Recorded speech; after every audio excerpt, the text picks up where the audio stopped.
That changed about half an hour ago. It all changed when I met her again. A bit of background on my almost death. I was 15 and I was in a coma. This just wasn't any coma, it was a blood sugar-induced coma. My pancreas had shut down months earlier. I didn't realize it until I woke up after 2 weeks of being in a coma. One dream has always stuck out to me.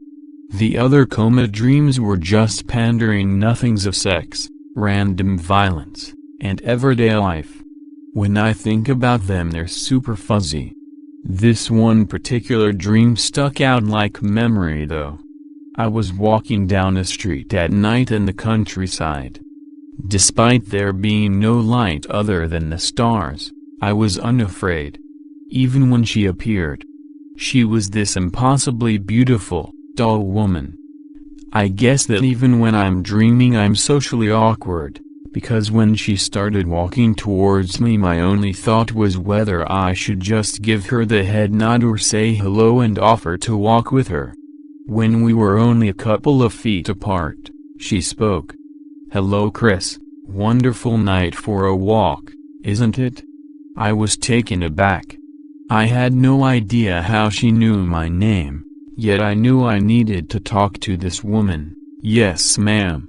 It's not too cold or too warm." "Perfect?" She laughed. A wonderful laugh that just made you want to share in whatever merriment she was feeling. "Chris, do you know where you are?" I took my time taking in my surroundings. "Can't say that I do." "Why?" She nodded her head smiling, a smile full of sorrow. "You're dying. Right now your family is gathered around your hospital bed, hoping for any sort of sign of life. By all accounts, you are dead. They are just deciding whether or not to keep you alive by keeping you plugged in." For some reason, this revelation didn't seem to faze me. Like I knew what she was talking about. "Okay, so if I'm not in my body, where are we?"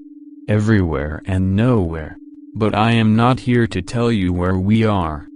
I'm here to make you a deal. You don't have to die now. I'll send you back to your distraught family and you'll all be happy, but if I do happen to do this for you, I'll need something in return. What if I choose just to die? What will happen then? I'll leave, and you will die. Nothing more, nothing less. I'm not ready to die, what do you want?" She seemed to contemplate my words. "Time is relative to me. I don't exactly know when, but I do know it will be somewhere in your near future. I will come for you, you will serve me for all eternity. Or until you find someone to replace you." I seriously thought about just dying. Maybe I had watched too much TV or something, but I wanted to live. "Okay, deal. Send me back." She smiled her wide smile again. "I'm glad. The afterlife is overrated anyways. Until we meet again, Chris." Then I woke up in a hospital bed to the sounds of my family arguing whether or not to unplug me. It took me a few seconds to find my voice, but I was able to get out a small sarcastic comment. "I'd prefer if you didn't murder me," I said weakly.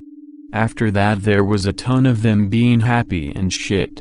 I'm just pissed off that Coma Chris decided to screw us over so hard.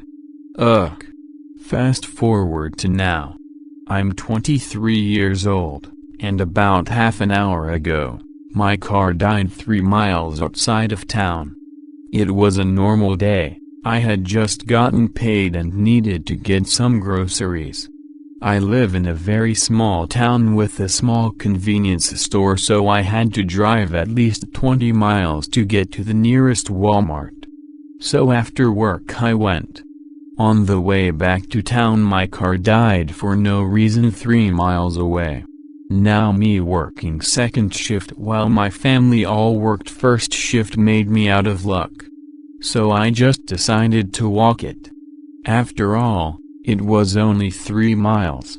I could get home and have someone help me retrieve my car tomorrow.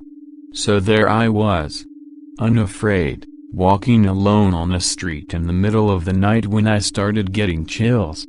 I had no idea why, the coma dream now a distant memory, and I just put it to being out in the country at night.